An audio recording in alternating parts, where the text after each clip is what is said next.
Hello everyone, welcome back to our channel Jayakumari కేజెన్సీ. So ఈరోజు recipe వచ్చేసి చూసారు కదండి, ఇక్కడ మనకి మినపవడియాలు అయితే ఉన్నాయి. సో మరి సమ్మర్లో ఇవి బాగా చేసుకుంటాం కదా మినపవడియాలని. మరి వీటితో కర్రీ చేసుకుంటే కూడా చాలా బాగుంటుంది. సో మరి కర్రీ ఎలా చేసుకోవాలో చూద్దాం. వీడియో అయితే స్కిప్ చేయకుండా లాస్ట్ వరకు చూసి లైక్ ఇవ్వడం అయితే మర్చిపోకండి ఫ్రెండ్స్. ఈ కర్రీ చేసుకోవడానికి ముందు స్టవ్ మీద మూకుడు పెట్టుకొని ఆయిల్ వేసుకొని హీట్ చేసుకోవాలి. ఆయిల్ హీట్ అయిన తర్వాత మినపవడియాలు ఉన్నాయి కదా, అవి వేసి ఫ్రై చేసుకోవాలి. ఇవి ఇలా కొంచెం ఫ్రై అయిన తర్వాత పక్కకు తీసేసుకోవాలి. ఇంక వేగిపోయి పక్కకు తీసుకోవాలి. ఇప్పుడు ఇదే మూకట్లో ఇంకొంచెం ఆయిల్ వేసుకొని కొద్దిగా ఆవాలు అలాగే కరివేపాకు వేసి ఫ్రై చేసుకోవాలి. ఇవి కొంచెం ఫ్రై అయ్యాక ఒక 3 ఉల్లిపాయలను సన్నగా కట్ చేసుకొని ఆ ముక్కలు వేసుకొని ఫ్రై చేసుకోవాలి. ఇవి కాస్త చక్కగా కలర్ మారే వరకు ఫ్రై చేసుకుంటే బాగుంటుంది. మూత పెట్టేసి ఒక 2 నిమిషాల పాటు ఫ్రై అవనివ్వాలి. ఒక 2 నిమిషాలు ఫ్రై అయిన తర్వాత మూత తీసి మరొకసారి కలుపుకోవాలి. ఇలా కొంచెం ఫ్రై అయిన తర్వాత ఇప్పుడు ఇందులో సాల్ట్ వేసుకోవాలి. సాల్ట్ వేసుకుంటే ఇంకాస్త కలర్ మంచిగా తొందరగా మారుతుంది, మంచిగా ఫ్రై అవుతుంది. చూడండి, ఈ విధంగా ఫ్రై అయిన తర్వాత దీంట్లోకి కొద్దిగా పసుపు వేసుకొని ఒక 1/2 టీ స్పూను మొత్తం ఒకసారి కలుపుకోవాలి. తర్వాత దీంట్లోకి 1 స్పూన్ అల్లం వెల్లుల్లి పేస్ట్ వేసుకొని అది కూడా కలుపుకొని పచ్చివాసన పోయే వరకు ఫ్రై చేసుకోవాలి. ఒక 2 మినిట్స్ పాటు ఆనియన్స్ ఫ్రై అయిన తర్వాత ఒకసారి మూత తీసి మళ్ళీ కలుపుకొని దీంట్లోకి ఒక 2 టమాటాలు సన్నగా కట్ చేసుకొని వేసుకోవాలి. నేను తీసుకున్న టమాటాలు కొంచెం పెద్దగా ఉన్నాయి, అందుకే ఎక్కువ ముక్కలు వచ్చాయి. ఇప్పుడు మూత తీసి చూసుకొని టమాటాలు మంచిగా ఫ్రై అయిపోయినాయి కదా, ఇప్పుడు ఒకసారి కలుపుకోవాలి. దీన్ని కలుపుకున్న తర్వాత దీంట్లోకి కర్రీకి సరిపడా కారం వేసుకోవాలి. కారం వేసుకొని దీన్ని కూడా మంచిగా కలుపుకోవాలి. ఒకసారి 1 నిమిషం పాటు దీన్ని ఆ విధంగానే ఫ్రై అవనివ్వాలి, వెంటనే వాటర్ పోయకూడదు. ఇప్పుడు ఈ టమాటాలన్నీ మంచిగా ఉడికిపోయాయి కదా, ఇందులోకి కొద్దిగా వాటర్ వేసుకోవాలి.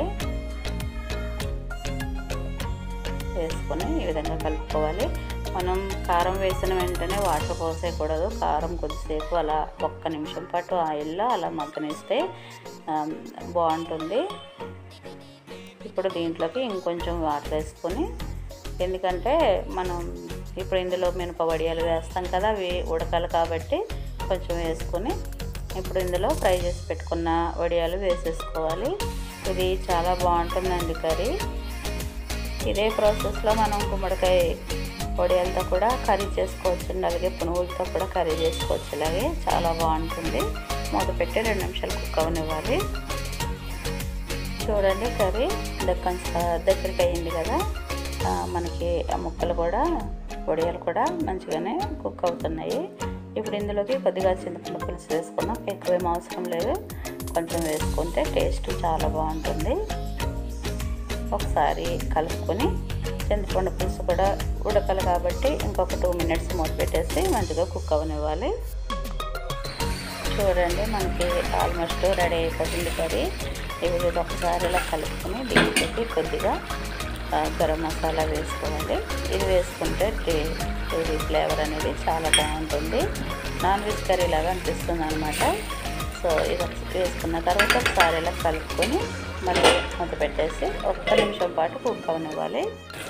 1 నిమిషం తర్వాత మనకి కర్రీ అంతా దగ్గరికి పడిపోయింది. ఇంకా ఇదైతే మనకి రెడీ అయిపోయినట్టే.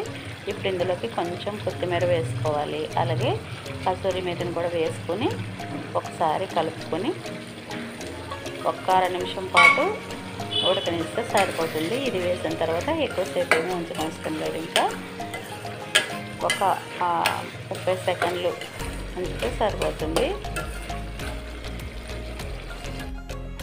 చూడండి, మనకి కర్రీ అయితే రెడీ అయిపోయింది. ఇంకా ఇప్పుడు స్టవ్ ఆపేసుకుని చక్కగా వేడి అన్నంలో వేసుకుని తినేయచ్చు.